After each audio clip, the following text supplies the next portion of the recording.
Bien, bonjour à tous et bienvenue à notre programme de théorie du gallois. Nous allons enrichir notre deuxième vidéo et dans cette vidéo, nous allons parler de la notion de... Nous allons poursuivre avec la notion de degré, mais nous allons nous intéresser à une formule très importante qu'on appelle formule de multiplication ou de duplication. En fait, il s'agit de regarder ce que c'est une extension intermédiaire. Et quand j'ai une extension intermédiaire, comment je peux calculer le degré en fait? Alors, dans la précédente vidéo, nous avions vu qu'une extension n'était rien d'autre qu'un surcorps, donc un corps qui en contenait un autre. C'était ça qu'on appelait une extension de corps. Et que ce corps pouvait être regardé comme un espace vectoriel sur le corps de base. Et la dimension en tant qu'espace vectoriel était appelée le degré. Ça, c'était ce qu'on a vu dans la précédente vidéo. Et nous avions même regardé que lorsque cette dimension est finie, nous parlions d'une extension finie quand la dimension est infinie, l'extension est infinie. Et comme cas pratique, nous avions euh, montré que la dimension de R, donc la dimension de R en tant que Q espace vectoriel était infinie. Donc R était une extension infinie. Voilà, en parlant de Q. Nous avons aussi vu que C dans R est une extension finie de degré 2 en fait. Donc aujourd'hui, nous allons parler d'extension intermédiaire. Et lorsque j'ai une extension intermédiaire, comment je fais pour déterminer le degré? Quelle est la relation qu'il y a entre les différentes dimensions, ou bien les degrés? Alors, c'est une formule très importante et c'est vrai que notre objectif n'est pas de faire le cours, les preuves, notre objectif est juste de traiter les exercices dans ce programme. Mais il est important de savoir aussi qu'il y a certains exercices qui nécessitent une certaine préparation. Et la préparation vient parfois de certaines preuves que nous pouvons faire. Donc, il est important ici, nous allons dans ce cours faire quelque chose de théorique dans cette vidéo.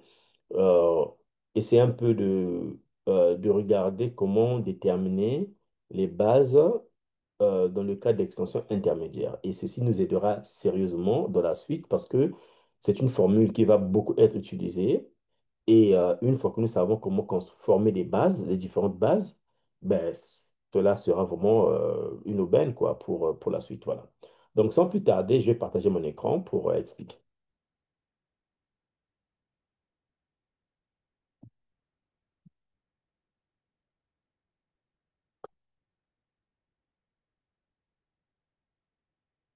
Bien, alors donc, nous allons parler d'extension intermédiaire.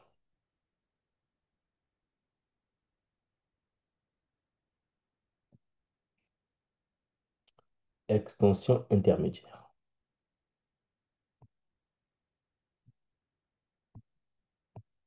Alors, c'est quoi une extension intermédiaire? Nous allons commencer par une extension de corps, donc soit LK, une extension de corps. Alors, on a vu que cela signifie que L et K sont des corps et que K est contenu dans L. Est-ce que nous savons? Maintenant, supposons qu'il y ait un autre corps que je vais appeler M. Est un corps, est une extension. Donc ici, j'ai L qui est contenu dans M. Donc, en réalité, ce que j'ai donc ici K qui est contenu dans M, pardon, dans L, et que L, à son tour, est contenu dans M. Alors, ce que vous voyez ici, ce L qui est entre K et M est appelé extension intermédiaire. Voilà. Donc, l'extension intermédiaire, c'est une extension, c'est un corps qui est entre deux autres corps. C'est ça qu'on appelle par une extension intermédiaire. Et ici, il y a une certaine analyse qui peut se faire. Ça veut dire qu'il y a trois extensions de corps qui peuvent être formées ici. En fait, entre L et K, donc j'ai l'extension L et K qui peut se former, j'ai l'extension M et L qui peut se former, j'ai aussi l'extension M et K qui peut se former. Alors, puisque ici, chacun d'entre eux peut être regardé comme un espace vectoriel, ça veut dire qu'ici, là, L peut être regardé comme un K espace vectoriel. Donc, je peux parler du degré de L, donc K, qui est la dimension en fait. Ici, je peux parler aussi du degré. Et ici aussi, je peux parler du degré. La question est la suivante. Quelle est la relation entre ces trois-là? Quelle relation? Voilà. Et donc ici, nous allons supposer que les trois extensions sont finies pour voir la relation. Donc supposons que les trois extensions-là sont des extensions finies. Alors nous voulons chercher la relation qu'il y a entre les trois. Eh bien, la relation qu'il y a entre les trois est une formule qu'on appelle formule de multiplication.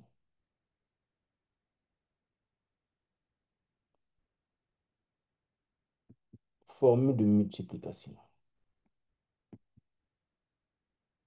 Alors, que dit cette formule? Ben, cette formule dit la chose suivante. En fait, celui qui est ici, M donc K, sera le produit de ces deux-là, en fait. Donc, il nous dit que si euh, j'ai trois extensions finies, alors le degré de M dans K va être égal au degré de M dans L, multiplié par le degré de L dans K. Voilà en fait ce que nous avons. Et donc, nous allons faire la preuve. Nous allons prouver ça pour voir un peu dans les détails et ça nous facilitera aussi la compréhension de certains points. Alors, preuve.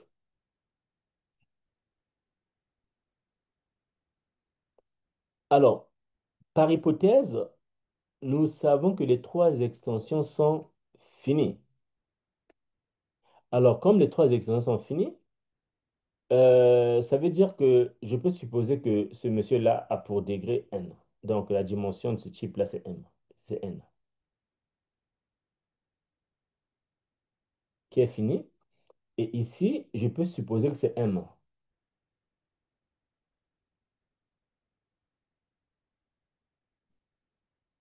Alors, mon objectif est de trouver le degré de celui-ci et montrer qu'il y a la preuve, hein, il y a l'égalité. Alors, ce que je fais, c'est quoi?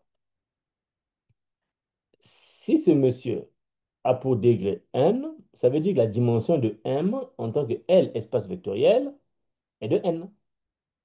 Cela signifie que je peux extraire une base de n éléments. Ici, je prends soit, alors, on va prendre peut-être y1 ici, y1 jusqu'à yn,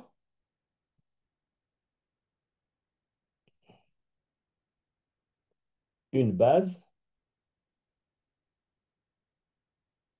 du L espace vectoriel M.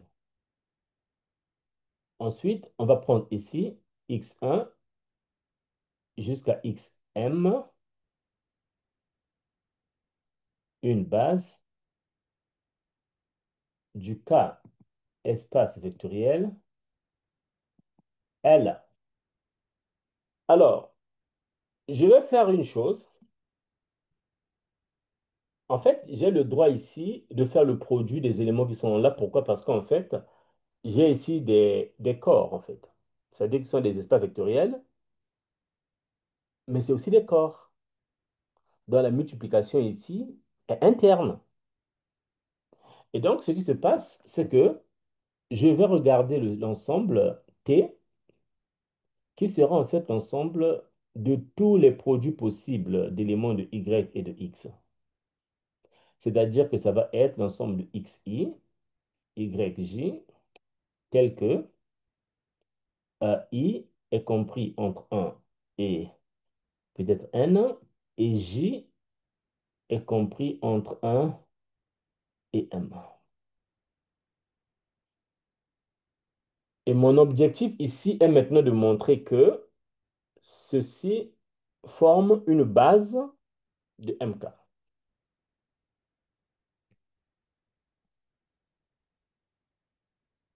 montrant que T forme une base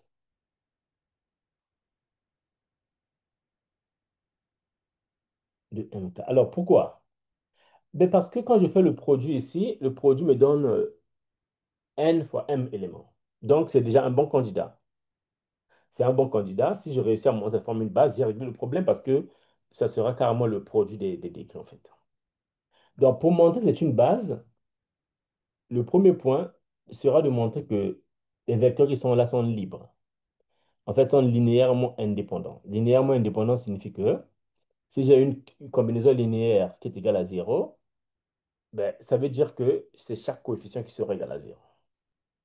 Donc, je vais prendre ici euh, les éléments de K. Donc, je vais prendre une somme du type,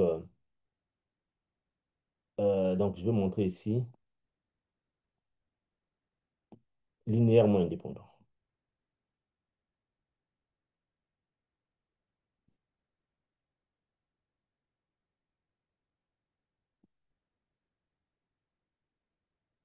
Alors, je commence par prendre cette somme, c'est-à-dire que je prends les AIG dans K, telle que la somme I allant de 1 à N, J allant de 1 à M, de A, I, J, alors qui va jusqu'à N ici, c'est Y, OK. Et X va jusqu'à l'autre, OK. Donc X, J, Y, I égale à 0 avec les A, I, J. Donc A, quel que soit I, J. Voilà, donc j'ai une somme comme ça. Pour voir que ces vecteurs sont linéairement indépendants, il me suffit de montrer que tous les AI sont nuls dans ces conditions-là. Et donc, qu'est-ce que je fais? Je vais essayer un peu de détailler les choses. Alors, ici, je vais l'écrire sous la forme des éléments de L. Là-bas, j'ai M, ici j'ai L. Donc, ça va peut-être bien de travailler avec Y parce qu'il y a l'autre. OK, Y est un L, espace de coude. Alors, donc, je vais prendre ici, je vais détailler ceci. Donc, je vais donc avoir pour J égale à 1. Alors, X, J, Y, I. Pour I égale à 1 plutôt, je vais avoir la somme J allant de 1 à M à 1 J, X, J, Y1 plus la somme J allant de 1 jusqu'à M à, je vais prendre, parce que le N, oui, J, X, J, Y, N égale à 0. Good.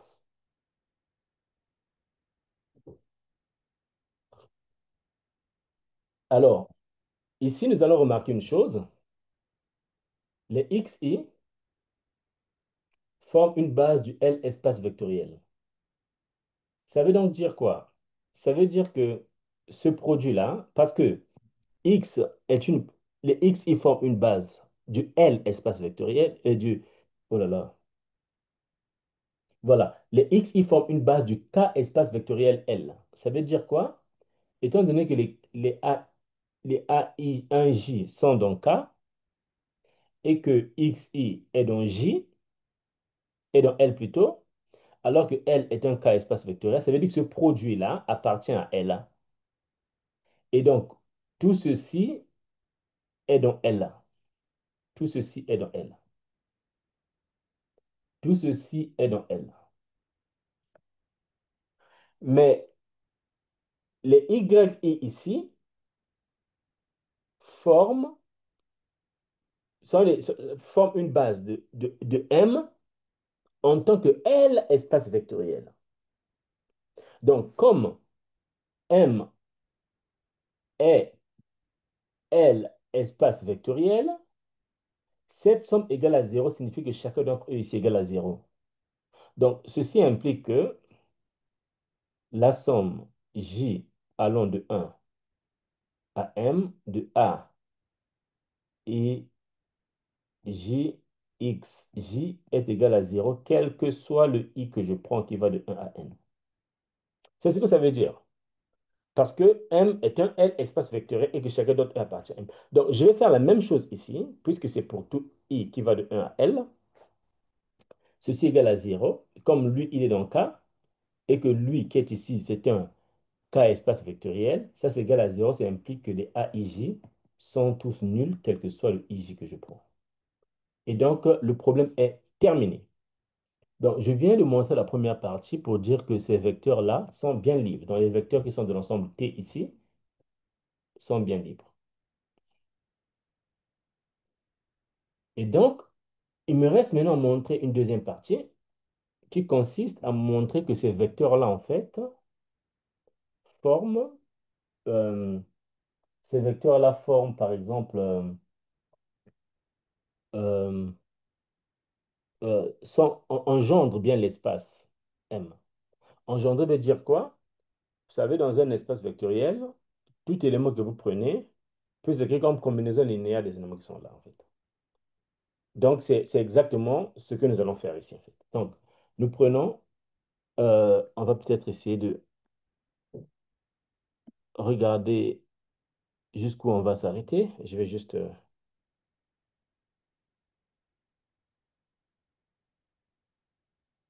OK, pour ne pas, euh,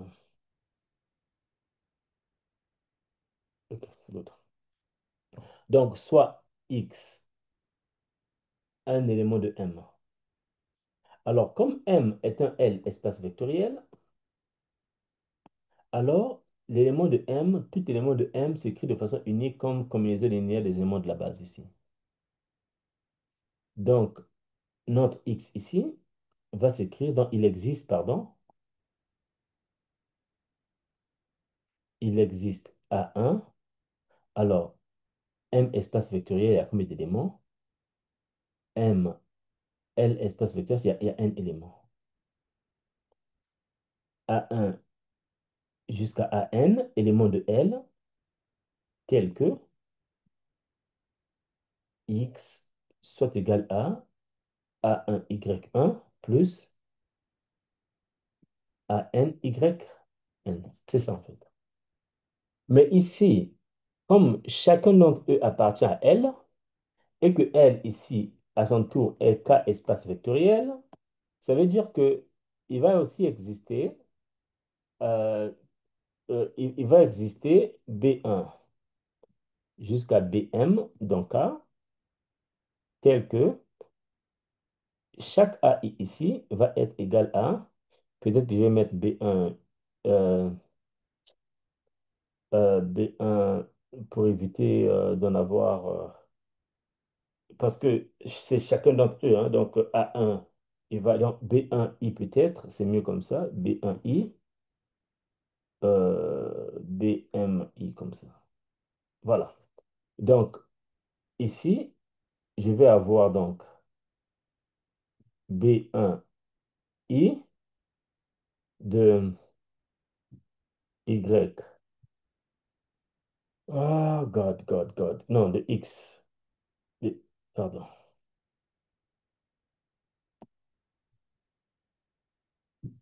B1I parce que lui, lui, il va s'écrire comme combinaison linéaire d'éléments de l'autre. Voilà. Donc, B1I X1 plus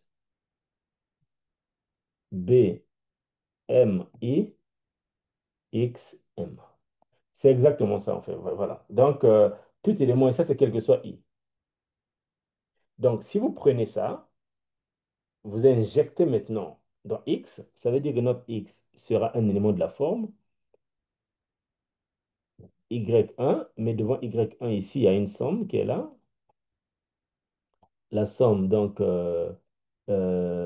ça va être B. Alors, ici, ça va être A1, donc le I sera égal à 1, OK?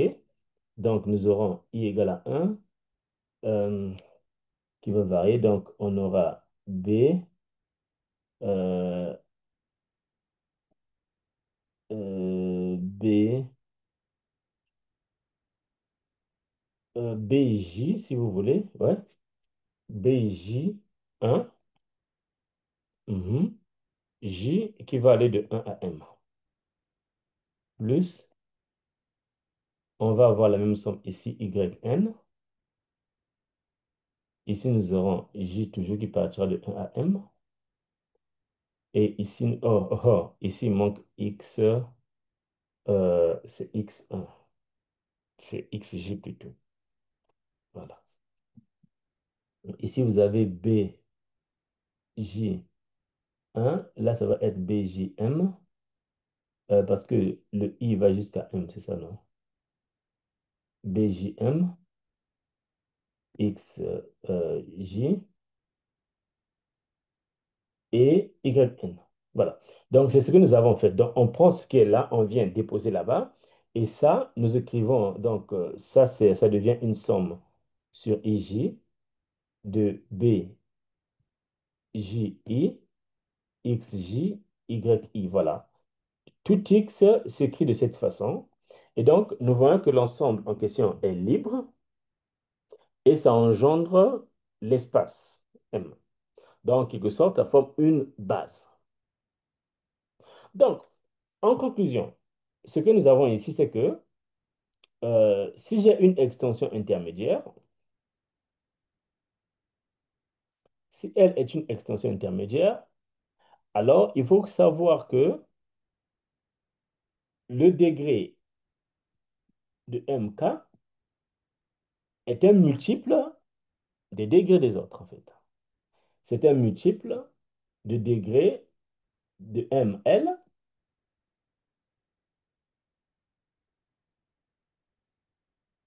Donc, chacun d'entre eux ici va diviser ce monsieur-là. Alors, ce qui signifie quoi? Ce qui signifie que si MK a pour degré P et que P est un nombre premier, alors je peux me rassurer qu'il n'y a aucun corps intermédiaire entre M et L. Pourquoi? Entre M et K. Pourquoi? Mais parce que s'il y a un corps intermédiaire, son degré doit diviser celui qui est là. Mais ce n'est pas possible ici. Pourquoi? Mais parce que lui, il est premier, donc il n'y a pas de corps intermédiaire. Le corps intermédiaire, ce soit K seulement, c'est K en fait. Voilà. Donc, ce qu'il faut retenir, c'est que les corps intermédiaires, c'est important. Et pour les reconnaître, il suffit juste de voir si le degré est un nombre impair ou un nombre pair, en fait. Est un nombre premier, pardon. Est un nombre premier ou pas. Alors, comme application de cette formule, nous n'avons pas encore les éléments nécessaires pour faire des applications parce qu'il y a des choses à voir pour définir certains corps qui peuvent intervenir. Mais je peux déjà anticiper. Nous allons voir des corps du type Q, par exemple, de racine carrée de 2, racine carrée de 3, par exemple. Ça, c'est un corps. Ça, c'est une extension. En fait, ça, c'est une extension de Q. Mais en fait, ce qu'il faut retenir ici, c'est que Q, alors, ça, ce sont des choses que l'on connaît déjà. En fait, Q est un corps. Et en première année, dans la construction de R, nous voyons souvent N qui est contenu dans Z, parce que ici, il y a des éléments, des entiers négatifs qui ne sont pas ici, et lui, il est contenu dans Q, parce qu'il y a des quotients qui ne sont pas ici. Et lui, on se rend compte qu'à partir d'ici, on a un problème pour montrer que lui, il est contenu dans R. L'argument qu'on utilise souvent, c'est l'équation x carré moins 2 égale à 0 qui n'a pas de solution dans Q. Et x carré moins 2 égale à 0 a pour racine plus ou moins racine carrée de 2. Et en fait, nous nous rendons compte que ça n'appartient pas à Q, mais ça appartient à R. Mais en fait, avant d'arriver à R, il y a un corps intermédiaire entre Q et R. Et le corps en question va s'appeler Q de racine carrée de 2, par exemple. Et le Q de racine carrée de 2 va être l'ensemble des éléments de la forme A plus B racine carrée de 2, tels que A et B sont dans Q, par exemple. Voilà. Donc, vraiment, c'est une extension de Q parce que Q est bien contenu ici. Pourquoi? Parce que lui contient tous les éléments de Q, mais il contient aussi la racine carrée de 2 et autres, en fait. Donc, c'est un corps, en fait. Et ce corps-là est un corps très important que nous allons voir. Ça a aussi une structure d'espace vectoriel ici.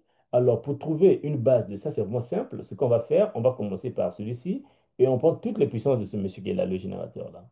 Donc, nous allons avoir, à la puissance 0, nous allons avoir un. À la puissance un, nous allons avoir racine carrée de 2. À la puissance 2, nous allons avoir 2 qui tombe déjà dans Q. Donc, on s'arrête là, en fait. Voilà. Donc, ça sera un truc de... Voici ce qui sera sa base. Et ici, nous allons nous rendre compte que euh, nous pouvons aussi parler de Q de racine carrée de 3. Alors, lui aussi, c'est un corps qui aura pour base, vous avez un à la puissance 0, à la puissance 2. Vous avez racine carrée de... Donc, vous le prenez à la puissance 2. Donc, vous avez racine carrée de... euh, pardon, à la puissance 0, vous avez 0. À la puissance 1, vous avez racine carrée de 3. À la puissance 2, vous avez 3 lui-même. Donc, vous arrêtez là. Donc, ce sont des extensions de degré 2. Et les extensions de degré 2 s'appellent les extensions quadratiques. Donc,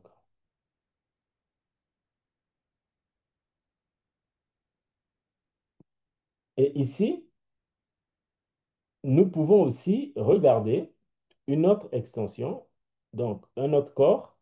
On prend racine carrée de 2, racine carrée de 3. Lui, c'est une extension de Q. Et si nous voulons connaître son degré, son degré ici va être égal à quoi? Parce que nous avons deux extensions en jeu. Donc, lui, il va jouer le rôle de notre M. OK? Alors, il y a deux façons de voir. Ça, c'est quelque chose de très intéressant qu'on va voir vraiment plus tard. Nous nous rendons compte qu'en fait, ici, si lui joue le rôle de M, nous nous rendons compte que il y a Q de racine carrée de 2 qui est contenu dans M. Donc, nous avons Q contenu dans Q de racine carrée de 2 contenu dans M. Avec celui-là, nous pouvons donc faire MQ. Si nous voulons connaître le degré de Q, on applique la formule de multiplication qui sera égale au degré de M fois Q racine carrée de 2 et le degré de Q racine carrée de 2 Q. Alors, tout ce que nous savons ici, c'est que lui, il a pour degré 2. Mais lui, je ne sais pas. OK? Donc, tout ce que je sais, c'est que le degré de celui qui est là est multiple de 2. Donc, celui qui est là, son degré est un multiple de 2. Donc, son degré, parce que lui divise celui qui est là. Donc, lui, son degré sera de la forme 2K avec un certain K, en fait. Bon, ou encore, je peux aussi prendre, parce que dans M, il n'y a pas que cette possibilité qui est là. Il y a aussi Q de racine carrée de 3 qui est contenu dans M, et ici j'ai Q. Et donc, je peux aussi faire la même chose ici. Je prends M. euh, J'aurais peut-être pu faire un truc beaucoup plus intéressant. Ok, je vais le faire après ça. On va prendre MQ qui sera égal à M de Q racine carrée de 3 et Q de racine carrée de 3. Q, je sais que lui, il est de degré 2, mais lui, je ne sais pas en fait. Donc, ce que je peux savoir, c'est que lui, ça confirme ce que j'ai fait là-bas, c'est la même chose. C'est un multiple de 2. Bon, mais comme ça, c'est la même chose, comme 2 et 2 là, bon, ça c'est pas trop intéressant. Je vais peut-être prendre autre chose. On va peut-être essayer de s'intéresser à un certain M qui sera Q. Je vais peut-être prendre un truc beaucoup plus général. Alors, est-ce que j'ai un exemple ici que je peux utiliser? Ça, c'est pas mal. Mais ça va quand même être un peu chaud. Mais bon, écoutez, c'est pas grave. On va prendre racine cubique de 2 et un monsieur qui s'appelle J. Vous allez me dire, mais J, c'est encore quoi? Non, J, c'est... En fait, euh, ça, c'est notre Q. Alors, le J, là, d'où est-ce qu'il provient? Il provient de la résolution de l'équation x au cube moins 2 égale à 0. X au cube moins 2 égale à 0. Vous avez la racine cubique de 2 qui est solution. Mais vous avez aussi moins un demi plus i racine carrée de, je pense que c'est de 3 sur 2. Et vous avez moins un demi moins i racine carrée de 3 sur 2. Alors, ce monsieur qui est ici va être appelé J. Donc, le J dont il est question ici n'est rien d'autre que ce monsieur qui est là. Et vous allez vous rendre compte que si vous prenez ce J-là au carré, vous allez trouver ce qui est ici. Lui va être appelé J au carré. Donc, en quelque sorte, les racines de ce polynôme-là sont racine cubique de 2, il y a J et J au carré. Donc, le J dont il est question ici n'est rien d'autre que ce qui est là, en fait. Maintenant, pourquoi je m'intéresse à ça? C'est que je me rends compte que la racine carrée de 3, ce qui est ici, en fait, euh, donc, je peux séparer en deux extensions, c'est-à-dire que je peux avoir, lui c'est M, donc je peux avoir Q qui est contenu dans Q de racine cubique de 2 qui est contenu dans M. Et ici, je vais donc avoir M ici dans Q qui sera M dans Q de racine cubique de 2 Q de racine cubique de 2 et Q. Maintenant, quel est le degré de ça? Je vais juste prendre le générateur qui est là, qui est racine cubique de 2 et j'essaie de faire, de l'élever au carré jusqu'à ce que je tombe sur un élément de Q. Et je m'arrête là. Donc ici, j'ai Q à la puissance 0, j'ai 1. À la puissance 1, j'ai racine cubique de 2. À la puissance 2, j'ai racine cubique de 4. À la puissance 3, je retrouve 3, donc je m'arrête là. Voilà. Donc c'est une extension de degré 3. Lui, je ne le sais pas. Donc c'est juste pour dire que celui qui est ici, celui qui est ici est de degré 3, donc lui, il est multiple de 3. Mais en même temps, j'aurais pu, puisqu'il y a deux éléments ici, il y a aussi J qui est là, donc j'aurais pu considérer cette décomposition où je prends Q de J qui est contenu dans, pardon, qui est contenu dans M.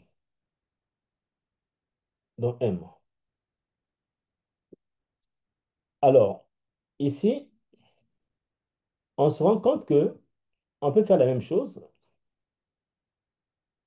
M dans Q sera donc M dans Q de J. Je ne connais pas le degré.